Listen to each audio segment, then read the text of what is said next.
Guys, ini dia tempat ibadatnya kaum Yahudi. Di baliknya Masjid Buraq itu ya. Guys, bangunan itu ada tembok ratapan. Menurut info yang aku dapat, itu adalah tembok terakhir sisa dari bait suci kedua. Dan ini kenapa ditangisi? Karena mereka nggak boleh masuk ke area suci Baitul Maqdis itu, cuma boleh sampai di temboknya saja yang masih berdiri. Ini menurut percaya mereka ya. Karena ada larangan untuk yang berkeyakinan Yahudi untuk tidak boleh memasuki Masjidil Aqsa karena berdosa. Yang menghancurkan Bait Sulaiman saat itu adalah Kaisar Titus Romawi. Karena saat itu kaum Yahudi mencoba untuk memberontak. Jadi setelah dihancurkan, kaum Yahudi dilarang untuk mendekat, yang mendekat akan kemudian dihukum mati. Dan kemudian di tahun saat Umar bin Khattab dibangunlah Masjid Al-Aqsa meneruskan pondasi yang sudah dibangun oleh Nabi Adam dan juga Nabi Ibrahim.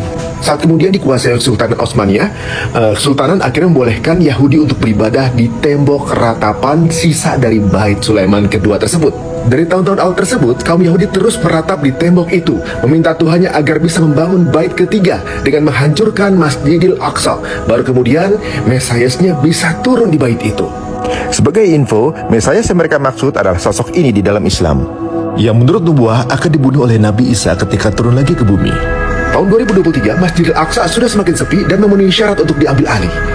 Dan bahkan mereka sudah mendapatkan sapi merah sebagai syarat untuk proses dimulainya pembangunan bait ketiga tersebut, yang rencananya akan dimulai di akhir 2023.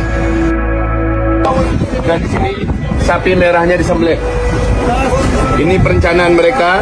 Lihat tempat mengalirnya darah diarahkan ke Masjidil Aqsa. Oke ya. Di akhir 2023, mereka memperhitungkan bahwa Aqsa sudah mulai sepi dan saat yang tepat untuk memulai pembangunan dan penghancuran Masjid Al-Aqsa. Saat itulah pejuang Palestina menyerang Israel untuk menggagalkan rencana penghancuran Al-Aqsa ini dan juga membebaskan para sandera Palestina. Alhamdulillah, rencana buruk itu tertunda sampai sekarang walaupun harus dibayar dengan sekitar 35.000 nyawa yang syahid. Benderanya di sini, ratap sini yang tinggi itu.